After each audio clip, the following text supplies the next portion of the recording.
Buondì cari amici della Maratona Veneta, la parola d'Ancò, la è una parola che non doparemo mia normalmente, la parola minorisà. Qualcuno potrebbe dire, ma mi sta parola non ho mai doparano, non ho mai sentita, di conseguenza non è mia una parola veneta. No, non funziona mia così. Tutte le lingue, per definizione, le ha un ambito di creazione della lingua, no? La creazione di nuove parole. Come se che si fa a creare nuove parole in una lingua? Basta seguire le regole di struttura che ha la lingua. La parola minorisà la segue le regole di struttura della lingua veneta e ora vuol dire che si può esenerarla. A partire da un termine che si capisce che è minor, no? E un suffisso che sarebbe quello dell'infinito isar, che vuol dire far diventare una roba, quindi anaisar se far un'anaisi, minorisar se far diventare una roba minor, e qua un participio passà e finisse tronca così. E allora, vuol dire la parola la esiste, ma cos'è che vuol dire questa parola qua? Questa parola qua è una parola che ha a che fare con l'ambito della poetica linguistica. E dunque è particolarmente interessante per il Veneto. Cosa è la poetica linguistica? La è cernire, sostanzialmente, che distingue se vuole dare a una lingua. Una lingua, si dice, una lingua regionale come il Veneto, anche se il Veneto fa ben fuori dei confini del Region, e anche se il Veneto non è una lingua piccola, perché è ben più grande, per esempio, di una lingua che è la lingua ufficiale in Unione Europea, come sloven, che è manco di metà del Veneto come dimensione. E se altre lingue, per esempio, tra le lingue riconosciute e le lingue cosiddette minoritarie in Italia, che se minoritarie si intende perché se lingue doparae da una minoranza della popolazione rispetto a 60 milioni di persone. Non si intende mia minoritaria nel senso che non serve a niente, anche se purtroppo qualcuno pensa proprio questo. Ma cosa vuol dire invece minorisà?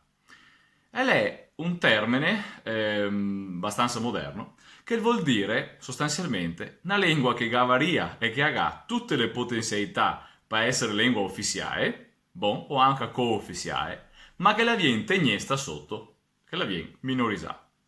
In altre parole, non si può mica dire, diciamo, che il ladin e il veneto capie è stesso livello. Tutte e due a livello italiano le si può considerare fattualmente lingue minoritarie, perché si parla da una porzione minoritaria, dunque mia maggioritaria, della popolazione. Però il ladino non aveva mia le caratteristiche che potrebbe avere il Veneto di diventare lingua di maggioranza in un territorio abbastanza grande, in territorio più grande di certi posti che si è stato, per esempio la Slovenia, proprio ve lo dopero come Piera de Paragon per far capire il ragionamento. Cosa vuol dire minorisà? Vuol dire che te che podarissi, te che sa elementi della lingua, in tel diritto, in la scienza, un po' in tutti i settori, che fa parte del livello alto della lingua, che ne parleremo una domenica con la parola quella di. Dicevo però, è una lingua che è tegnesta sotto, non è una lingua che potrebbe fare tutto, che potrebbe essere ufficializzata anche a domani mattina, e agavaria in quel momento da ufficializzazione o del riconoscimento linguistico ufficiale agavaria gli stessi problemi che ha avuto tutte le lingue che si stanno riconosciute, perché è un momento costitutivo, costituente, costituzionale della lingua, dove che gli attori, i cittadini, i cittadini di questa comunità linguistica, da stabilire cosa che vuole fare di questa lingua qua. E quindi si cerniria come fare, come procedere, quanto insegnarla e compagnia cantando. Come che si fa sostanzialmente quando che si entra in un paradigma storico nuovo. E il Veneto fin adesso si può considerare la lingua minorizzata per una questione dei numeri, perché segnateli tiremo una linea del spazio e del tempo e tiremo la presenza del Veneto insieme dal suo inizio, dal 1800, dall'800 grosso modo, nel tempo indovinavo veronese, ipotizziamo che tutto il Veneto si parlasse Veneto, perché più che altro o chi parlava ancora latino o chi non parlava mia né francese né russo né toscano, perché si era in Veneto. Partendo col 100%, a un certo punto, se ancora si catemo a essere, secondo gli ultimi dati Istat, quelli del 2007, se cataimo al 69,9%, adesso sarà anche a manco, ma questo è il dato insomma un po' più solido che abbiamo sul Veneto. Ecco, vuol dire che è successo qualcosa intrameso, che una lingua che in il suo territorio contava il 100%, adesso conta due terzi, va bene? E allora, se si cosita, bisogna domandarsi che passai che deve aver fatto invece un'altra lingua, perché sto 30% qua, voglio dire, gli parla qualcosa di altro, che ovviamente nel caso del Veneto qua, in Italia, è l'italiano. Ma attenzione, la roba interessante del Veneto è che non si mia solo qua, è anche in Brasile, anche in altri posti. Per esempio in Brasile la lingua che la Sega sostituì progressivamente le comunità venete è il portoghese. Dunque non è mica un problema dell'italiano, è un problema del Stato, di come che Stato gestisse monolinguismo, plurilinguismo e pluralità culturale e linguistica al suo interno. Chiaramente come che gestisse il suo interno, dopo si vedrà come che va a gestire le robe che viene da fuori, pensarsi. Ma il Veneto, qua, in Veneto, in Italia, è la lingua autoctona, la sua qua. Di conseguenza, se adesso non si più parlata da tutti, è perché è stata minorizzata in quel suo territorio, fatta passare, fatta sbassare sostanzialmente. Perché dico questo? Perché viene contestato il Veneto che non le mia doparà abbastanza, che non le mia, come si dice, che non che se atti, non che se leggi scritte in Veneto, che non che se una grammatica ufficiale col timbro del ministero. Perché noi che se ste robe?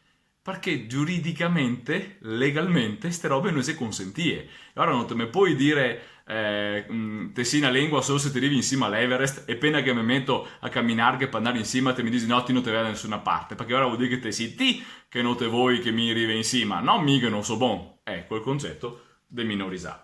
Se neanche guardiamo l'andamento della lingua italiana in Veneto, ma in generale, sappiamo che grosso modo a sta altezza qua, puoi metterla così, in del 1870 in territori dentro l'Italia unita, in territori come il Veneto, parlava italiano, cioè toscano, sapeva il toscano è 0,5% della popolazione.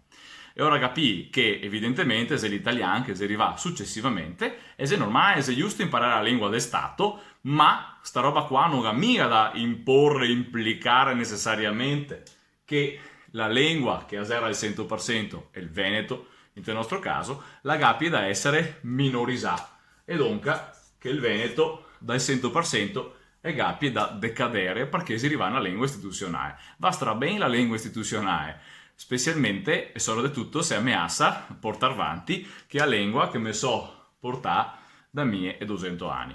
Dunque il Veneto è una lingua più piccola dell'italiano, perché il Stato italiano è ben grande rispetto alle dimensioni del sistema linguistico veneto, e però non si è mica detto che il Veneto è capace da essere minorizzato, tenendo sotto. Se il Veneto, come il Furlan, come l'Adin, come il Sardo, è ben riconosciuto, siamo sicuri che la prima roba che succede è che aumenterà i parlanti per una percezione nuova della lingua che non sarà più minorizzata, perché sarà una roba ingiusta, ma che sarà liberamente doparabile. Non si tratta di imporre niente a nessuno, non si vuole minorizzare nessun altro, si tratta semplicemente di, tra virgolette, liberalizzare il mercato linguistico, consentime di metterla così.